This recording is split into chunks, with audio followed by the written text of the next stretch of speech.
말씀 보시겠습니다. 오늘 함께 보실 말씀은 사무엘상 17장 41절에서 49절까지의 말씀입니다. 사무엘상 17장 41절에서 49절까지 말씀, 우리 한 목소리로 함께 읽습니다. 블레셋 사람이 방패든 사람을 앞세우고 다윗에게로 점점 가까이 나아가니라. 그 블레셋 사람이 둘러보다가 다윗을 보고 업신여기니 이는 그가 젊고 붉고 용모가 아름다움이라. 블레셋 사람이 다윗에게 이르되 내가 나를 개로 여기고 막대기를 가지고 내게로 나왔느냐 하고 그의 신들의 이름으로 다윗을 저주하고 그 블레셋 사람이 또 다윗에게 이르되 내게로 오라. 내가 내 살을 공중의 새들과 들짐승들에게 주리라 하는지라. 다윗이 블레셋 사람에게 이르되 너는 칼과 창과 단창으로 내게 나아오거니와 나는 만군의 여호와의 이름 곧 내가 모욕하는 이스라엘 군대의 하나님의 이름으로 내게 나아가노라. 오늘 여호와께서 너를 내 손에 넘기시리니 내가 너를 쳐서 내 목을 베고 블레셋 군대의 시체를 오늘 공중의 새와 땅의 들짐승에게 주어 온 땅으로 이스라엘의 하나님이 계신 줄 알게 하겠고 또 여호와의 구원하심이 칼과 창에 있지 아니함을 이 무리에게 알게 하리라. 전쟁은 여호와께 속한 것인즉 그가 너희를 우리 손에 넘기시리라. 블레셋 사람이 일어나 다윗에게로 마주 가까이 올 때에 다윗이 블레셋 사람을 향하여 빨리 달리며 손을 주머니에 넣어 돌을 가지고 물매로 던져 블레셋 사람의 이마를 치매 돌이 그의 이마에 박히니 땅에 엎드려 지니라. 아멘. 우리는 하나님의 성전에 나와 위대하신 하나님을 찬양합니다. 또한 그 위대하신 하나님의 말씀을 들으며 그 하나님의 약속의 말씀을 믿는 믿음의 고백인 아멘으로 화답합니다. 그러면 여러분은 위대하신 하나님의 권세를 힘입어 그분의 말씀을 믿음으로 세상을 향해 담대히 나아가십니까? 예전에 제가 가르치던 제자 중에 한 명이 있었습니다. 그 친구는 평소 내성적인 성격을 가진 탓에 사회활동에 적극적이지 못했고 학업 성적도 그리 우수하지 않은 친구였습니다. 더군다나 몸도 연약해서 학창시절 내내 친구들에게 따돌림을 당하며 무시당하는 삶을 살았었죠. 그럼에도 불구하고 그 친구의 믿음은 언제나 신실했습니다. 교회에서 피아노 반주도 하고 모든 예배를 빠지지 않고 참석하며 열심히 하나님 앞에서 찬양하고 말씀을 진실로 사모했습니다. 그러다 그 친구가 자라서 이제 세상으로 나아가야 할 때가 이르렀습니다. 직장을 알아보며 기도했고 마침내 취업을 하게 됐습니다. 좋은 회사는 아니었지만 열심히 일했어요. 그러나 이내 관계의 문제와 임금의 문제로 일을 그만두게 되었고 깊은 혼란에 빠지게 됐습니다. 교회에서도 자연스럽게 멀어지더라고요. 그러던 어느 날 문득 교회 예배에 참석하러 나왔길래 반가운 마음으로 얼굴을 마주 봤습니다. 그랬더니 그 눈은 깊은 어둠에 잠겨 있었고 얼굴에는 깊은 그늘이 드리워져 있었습니다. 그렇게 간단한 인사를 하고 예배를 드린 후 저를 찾아왔습니다. 그리고 분노에 찬 눈으로 물어보더군요. 하나님이 살아계신 건 맞습니까? 저는 일하면서 무시당하고 차별당하고 심지어 임금도 제대로 받지 못하여 항의했더니 상상치도 못한 조롱을 당했습니다. 그때도 쉬지 않고 하나님께 기도했습니다. 도와달라고 말입니다. 그런데 결국 저는 아무런 도움도 받지 못한 채 이렇게 세상에서 버려졌습니다. 하나님이 살아계신 것 맞습니까? 라고 말입니다. 그 이야기를 듣는데 마음이 너무 무너졌습니다. 눈물이 나고 가슴이 너무 먹먹해졌습니다. 이렇게나 잔뜩 상처받은 어린 친구에게 뭐라고 말해야 하나 마음이 답답했습니다. 그러나 그때 한 마음이 저를 강하게 붙들었습니다. 그리고 말했어요. 그러면 내가 상상하던 하나님의 백성의 삶이 무엇이었니? 어디를 가나 형통하고 어디를 가나 행복하게 사는 모습이었니? 잘 들어. 하나님의 백성은 하나님의 이름의 명예를 위해 싸우는 자들이야. 하나님을 부인하고 스스로 하나님이라 말하며 세상의 모든 권세와 능력을 가진 자와 같이 큰 소리치는 세상에서 무시당하고 조롱당해도 이 모든 상황 속에서 반드시 그 위대하신 영광을 드러내실 하나님을 믿음으로 끝까지 나아가는 자가 하나님의 백성이야. 너는 제대로 된 싸움도 못 해보고 그들의 큰 소리에, 그들의 포악한 모습에 질려 도망쳐 버린 거야. 물론 힘들지. 하지만 성경을 열어서 봐봐. 하나님의 백성 중 그 누구도 유유자적 평안하게 구원의 길을 걸은 자는 없어.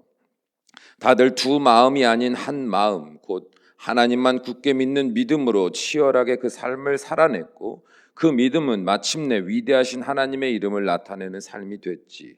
지금이라도 늦지 않았어. 마음 단단히 먹고 내 하나님 여호와의 이름을 믿음으로 다시 도전해보자. 너만 포기하지 않으면 하나님은 반드시 이 일들을 역전시키시는 하나님으로 너의 삶에 역사하셔서 너로 더욱 기쁘게 하나님을 찬양하고 그 말씀을 사모하며 따르는 믿음의 사람이 되게 하실 거야 라고 이야기했습니다. 솔직히 말씀을 가지고 이렇게 이야기한다는 게 쉽지는 않아요. 왜냐하면 잔뜩 상처받고 세상에서 잔뜩 기죽은 사람들에게는 믿음이 이미 그 마음에서 바닥나고 쪼개진 상태이기 때문에 이런 말들을 들을 때 그냥 상투적으로 하는 말, 이 수준으로밖에 들리지 않기 때문에 솔직히 말하면 듣든지 아니 듣든지 복음을 가지고 이렇게 말하는 게 참 쉽지는 않더라고요. 그러나 하나님이 마음에 감동을 주셔서 강하게 말씀을 전했습니다. 그리고 그 친구는 한 걸음씩 믿음을 회복하고 열심히 노력한 끝에 몇 달도 안 돼서 자기 노력으로는 이룰 수 없는 취업을 하게 됐어요. 그 취업을 하는데 주변의 모든 사람들이 놀라더라고요. 왜냐하면 학벌로 보나 그 아이가 평소 가지고 있던 학업의 실력으로 보나 상상도 못했던 자리에 취업을 했고, 더 나아가 그 직장에서 좋은 사람도 만나서 결혼도 했습니다. 그리고 지금도 가끔 연락하지만 그때 영적 싸움에서 이겼던 그 믿음의 경험을 토대로 순간순간마다 한 걸음씩 오늘을 살아가는 모습을 보게 됩니다. 오늘 우리가 함께 본 골리앗과 다윗의 싸움이 바로 이 모습을 그리고 있는 것 아니겠습니까? 스스로 하나님의 백성이라 자부하던 이스라엘 백성들은 블레셋의 거대한 군세와 그들 앞에 대표로 선 골리앗의 위용 앞에서 어떤 모습을 보입니까? 심지어 하나님을 모욕하고 조롱하는 그 큰 소리에 어떻게 반응했습니까? 네, 그 마음이 이미 패배한 자 되어 무기력하게 그들 앞에 서기를 피하며 침묵할 뿐이었습니다. 아마도 마음으로는 하나님을 찾기보다는 자신들이 그렇게나 바랐던 왕이 이 상황을 어서 해결해 주기를 바랐을지도 몰라요. 그리고 그 왕은 하나님을 찾기보다는 이 상황을 해결해 줄 누군가를 기대하고 있었겠죠. 스스로 하나님의 백성이라 자부하던 자들의 모습입니다. 그때 다윗이 나섭니다. 형편없는 체격과 형편없는 무기, 돌멩이와 물매만 들고 그 앞에 섭니다. 그랬더니 골리앗이 다윗을 조롱하며 뭐라고 말합니까? 43절에 보면 그의 신들의 이름으로 다윗을 저주했습니다. 그의 신들의 이름으로. 그러니까 다윗을 저주했다라고 말하는 것은 다윗뿐만 아니라 다윗의 하나님, 곧 이스라엘의 하나님을 저주하는 것과 같은 처참한 말을 내뱉은 거예요. 우리의 인생도 마찬가지 아닙니까? 세상의 영을 따라 사는 자들은 그 영이 그들에게 쥐어준 돈과 권세를 가지고 그 권세를 부인하며 저 하늘의 상급을 사모하는 그리스도인들을 조롱하며 저주합니다. 실제로 그리스도인들을 핍박하고 저주하는 말을 한다는 게 아니에요. 이 세상의 거대한 영적인 흐름을 말하는 겁니다. 돈을 위해서 살고 쾌락을 위해서 사는 삶, 남들 앞에서 화려한 명품을 휘감고 자기를 자랑하는 삶, 불의를 암묵적으로 동의하고 사랑과 용서보다는 미움과 단절을 당당하게 선택하는 그런 세상의 흐름은 골리앗의 저주와 같이 우리 믿는 자들의 삶에 쉴 새 없이 밀려듭니다. 네가 그렇게 살아봤자 무슨 소용이 있냐고 말이에요.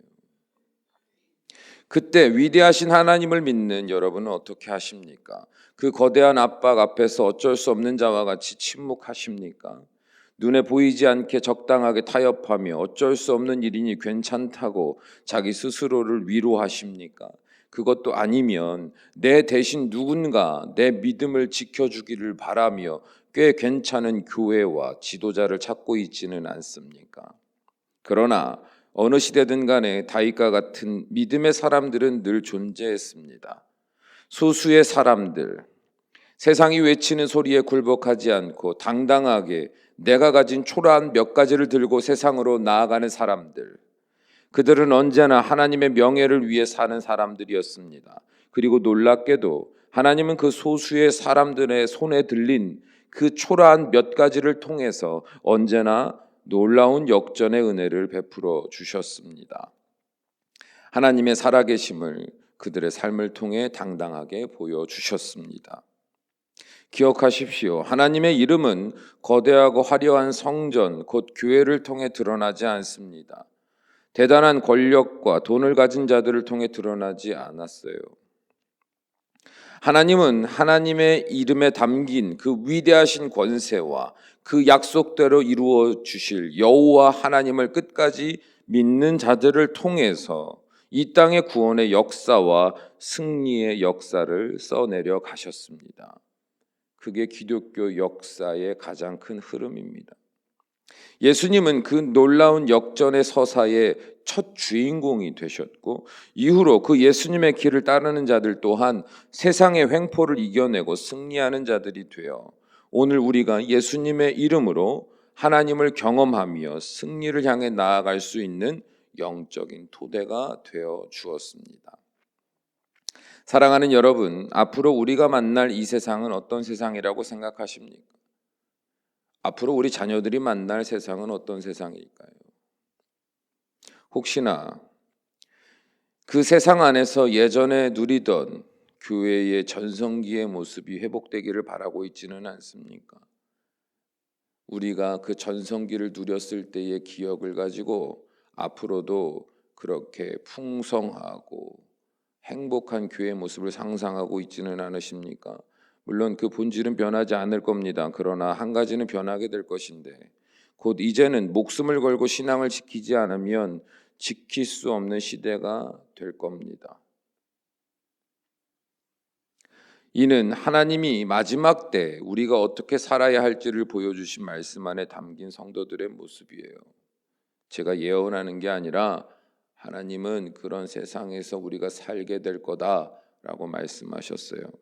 너는 이것을 알라. 말세에 고통하는 때가 이르러 사람들이 자기를 사랑하며 돈을 사랑하며 자랑하며 교만하며 비방하며 부모를 거역하며 감사하지 아니하며 거룩하지 아니하며 무정하며 원통함을 풀지 아니하며 모함하며 절제하지 못하며 사나우며 선한 것을 좋아하지 아니하며 배신하며 조급하며 자만하며 쾌락을 사랑하기를 하나님 사랑하는 것보다 더하며 경건의 모양은 있으나 경건의 능력은 부인하니 이 같은 자들에게서 내가 돌아서라. 놀랍게도 이들은 교회 밖의 모습이 아니라 교회 안의 모습이에요. 중요한 것은 경건의 모양이 있으나 경건의 능력은 부인하는 자들이 가득하여져 가는 게 말세의 때의 모습이다 이 말입니다. 예배하는 자들은 많으나 하나님의 능력은 믿지 못하는 사람들이 가득하여져 가는 게 말세의 모습이다 이 말이에요. 그러므로 우리가 오늘을 살아갈 때 이런 믿음이 있었으면 좋겠습니다. 하나님, 내 삶에 감당할 수 없는 삶의 무게들이 있습니다. 오랫동안 기도하고 바랐던 것들의 소망이 여전히 이루어지지 않고 있습니다. 그러나 제 믿음을 굳게 붙들어 주셔서 내가 할 수 있는 것 별거 없지만 그 안에서도 하나님은 놀라운 역사를 이루셔서 우리의 기도에 응답하시는 하나님, 살아계신 하나님의 그 이름, 그 명예, 그 영광을 반드시 드러내실 그 하나님을 믿는 믿음으로 오늘도 승리하는 삶이 되게 하여 주십시오. 여러분, 믿음은 내가 지키는 게 아니고 믿음은 내가 키우는 게 아니에요. 믿음은 하나님이 주시는 겁니다. 믿으십니까? 도저히 믿을 수 없어 절망 가운데 있어 주님 앞에 나아가 우리가 구할 것이 뭘까요? 이 믿음이 자라갈 수 있도록, 이 믿음이 더하여질 수 있는 응답을 보여달라고 구할 것이 아니라요, 지금 믿음 없는 내 안에 믿음을 달라고 먼저 구해야 되는 거예요. 믿음이 지치지 않고 지켜져야, 그 믿음을 하나님이 지켜주시고 믿음 위에 믿음을 더 주셔야 우리는 비로소 하나님이 승리하시는 그 때를 보게 되는 거고, 더 나아가 그렇다면 하나님은 이 과정을 나에게 왜 주셨는가까지도 이해할 수 있는 영적인 눈이 열어져서 이미 응답받은 자와 같은 기쁨의 삶을 오늘 살 수 있는 겁니다.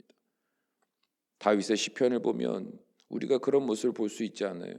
여전히 고난스럽지만, 여전히 해결되질 않았지만 그는 이미 해결된 그날을 본 것과 같이 살았잖아요.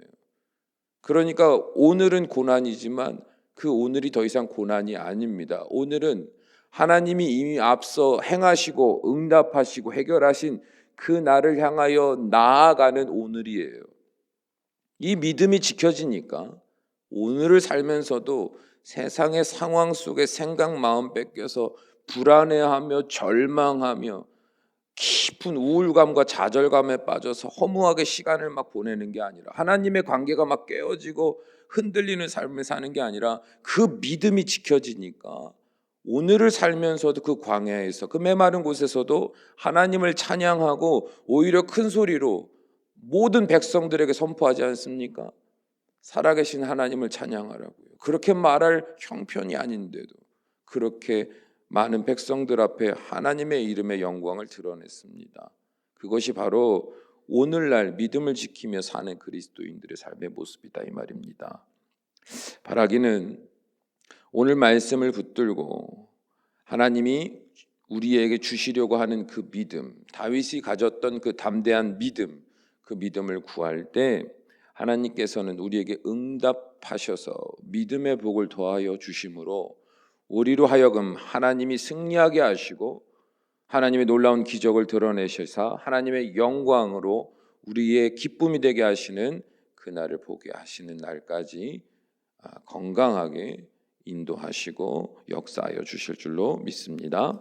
기도하시겠습니다. 사랑이 많으신 아버지 하나님, 우리는 연약합니다. 늘 믿음이 부족합니다. 세상의 생각을, 세상의 상식을 가지고 하나님 앞에 나아갈 때가 많아서 육신의 눈으로 볼 때, 육신의 생각으로 판단할 때 하나님께서 이렇게 저렇게 이때에 저때에 응답하시기를 계산하고 스스로 기대하며 나아갑니다. 그러다 보니 우리의 생각대로 되지 않을 때 그 믿음이 흔들립니다. 주여, 간절히 겸손히 엎드려 구하옵나니 이 시간 말씀의 빛으로 우리의 생각과 마음을 정결하게 하시고 하나님의 거룩하신 뜻을 따라 생각하고 마음 먹고 묵상하는 자들 되게 하여 주셔서 온전한 믿음 위에서 오직 하나님이 이루실 그날을 믿는 믿음으로 기도하는 자들 되게 하심으로 살아계신 하나님의 역사를 마음껏 맛보며 이 마지막 때에도 우뚝 서서 살아계신 하나님의 영광의 이름으로 세상으로 나아가 승리하는 귀한 인생들이 되도록 축복하여 주시옵소서. 예수님의 이름으로 기도합니다. 아멘.